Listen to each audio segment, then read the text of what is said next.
Friends, आज मैं BA part first में पेपर फर्स्ट का कंसेप्ट ऑफ कस्टम के बारे में वर्णन करने जा रही हूँ कि प्रथा की अवधारणा क्या है और प्रथा किसे कहते हैं। जैसे हम जानते हैं कि मनुष्य एक सामाजिक प्राणी है और समाज बिना नियमों के नहीं चलता है। इसी तरह से सामाजिक प्रतिमान का एक अनौपचारिक रूप प्रथा है जो नियमों का हस्तांतरण पीढ़ी दर पीढ़ी करने के बाद नाम दिया जाता है। सभी समाजों तथा सभी कालों में समूहों कल्याण का कार्य करती हैं। ये एक प्रकार का व्यवहार है जिनकी स्थिति सामाजिक प्रतिमानों के विभिन्न प्रकारों के विकास में जनरीति एवं रूढ़ियों के बीच में हैं। जब रीतियाँ पीढ़ी दर पीढ़ी हस्तांतरित होती हैं तो ये समाज द्वारा स्वीकृत मानी जाती हैं, अर्थात जनरीतियाँ एवं प्रथाएं एक दूसरे के पूरक मानी जाती हैं। बिना रीतियों के, बिना प्रथाओं के एक दूसरे का विकास नहीं हो सकता है।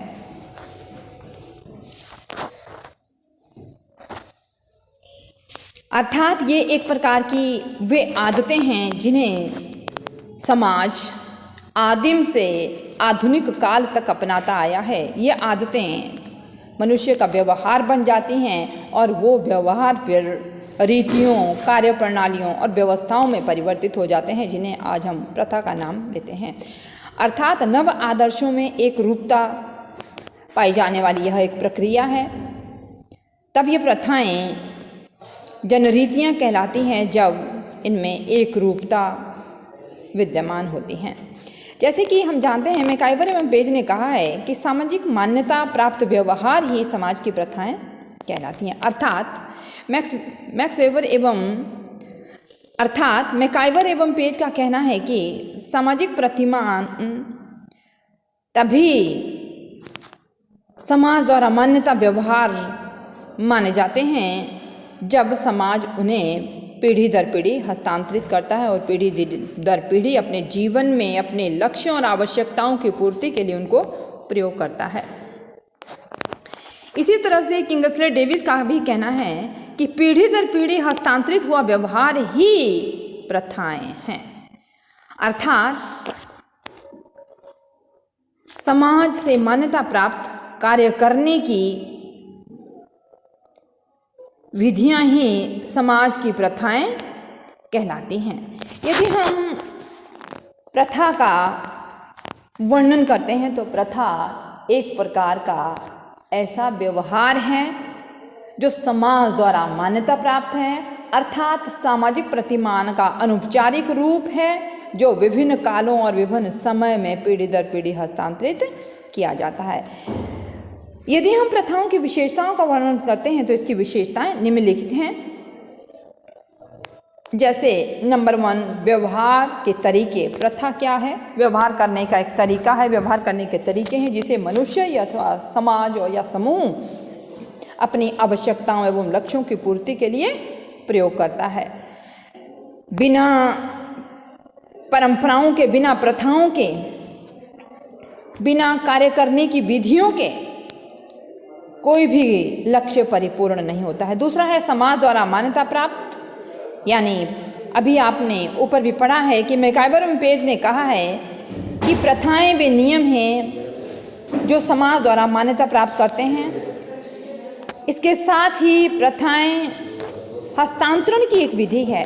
प्रथाएं वे हैं जिनका हस्तांतरण पीढ़ी दर पीढ़ी किया जाता है, स्वतः विकसित होने वाली एक प्रक्रिया है एवं मनोवैज्ञानिक लक्षणों के आधार पर यदि हम इसका प्रयोग करते हैं तो प्रथाएं आदतन बन जाती हैं और व्यक्ति अपने मन और व्यवहार के अनुसार इसका प्रयोग करता है और लक्ष्यों की पूर्ति करता है। अनौपचारिकता भी इसकी एक विशिष्ट विशेषता है जो कि सामाजिक प्रतिमान का मुख्य अंग मानी जाती है।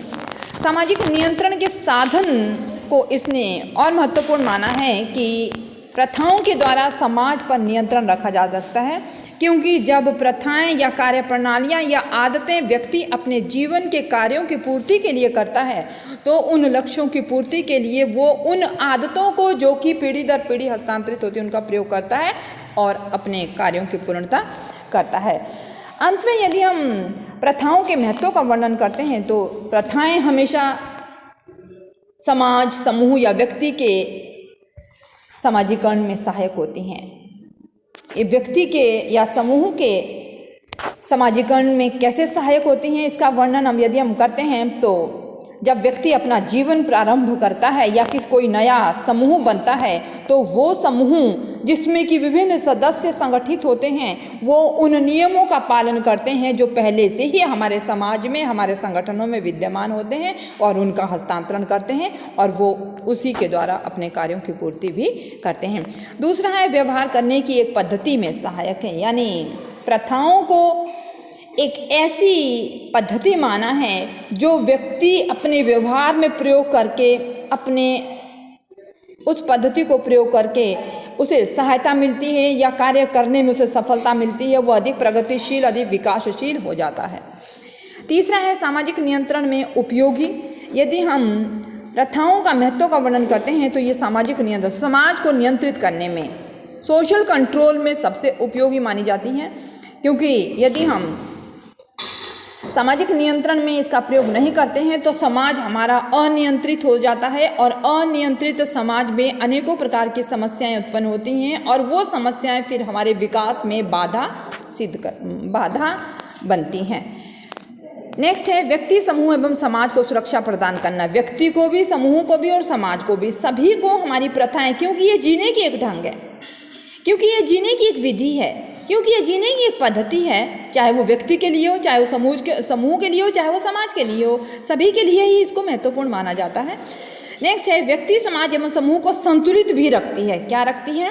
प्रथाएं क्यों संतुलित कैसे रखती हैं? क्योंकि जब व्यक्ति अपनी आवश्यकताओं, अपने लक्ष्यों की पूर्ति के लिए आगे बढ़ता है, अपने जीवन यापन के लिए आगे बढ़ता है, तो वो जो पहले से समाज में विद्यमान होती हैं आदतें और व्यवहार और नियमावलियां या पद्धतियां, वो उसी को प्रयोग करके आगे हस्तांतरण करता है। इसीलिए इसको व्यक्ति में संतुलन बनाए रखने में, समाज में संतुलन बनाए रखने एवं समूह को संतुलित रखने में भी सहायक सिद्ध हुई हैं। व्यक्ति, समाज एवं समूह को संगठित एवं व्यवस्थित भी रखती है। ये सभी चीज़ों को, समूह को संगठित एवं व्यवस्थित रखने में संगठित भी रखती है। क्यों? जब आदमी नियमों में रहेगा अपने आप संगठित रहेगा, जब आदमी नियमों के अनुसार कार्य करेगा अपने आप व्यवस्थित रहेगा, और संगठन और व्यवस्था ही महत्वपूर्ण है। समाज एवं समूह को स्थायित्व प्रदान करने में महत्वपूर्ण, यदि समाज एवं समूह को स्थायित्व प्रदान करने में इसकी महत्वता का वर्णन करते हैं तो समाज एवं समूह इसी के द्वारा एग्जिस्ट करता है, इसी के द्वारा, क्योंकि समाज और समूह हमेशा नियमों के आधार पर बनता है और नियम हमारी, जब नियम बार बार कोई आदतें या कोई व्यवहार प्रयोग किए जाते हैं तो वो प्रथाएं बन जाती हैं। अंत में सामाजिक संपर्क बनाए रखने में हमेशा प्रथाएं एक दूसरे के साथ जोड़ती हैं, एक दूसरे के साथ कड़ी का काम करती हैं, एक दूसरे के साथ सामाजिक संपर्क बनाए रखने में सहयोग करती हैं। इसके साथ ही यदि हम प्रथाओं का संक्षेप में वर्णन करते हैं तो प्रथाएं जीने का एक ढंग है, प्रथाएं कार्य करने की एक विधि है, प्रथाएं स्वतः ही विकसित होती हैं और अनौपचारिक है तथा सामाजिक नियंत्रण रखने में भी सहयोग देती हैं। धन्यवाद। आज मैं आपको इसके साथ ही एक असाइनमेंट देती हूँ कि प्रथाएं किसे कहते हैं, समाज में इसके महत्व का वर्णन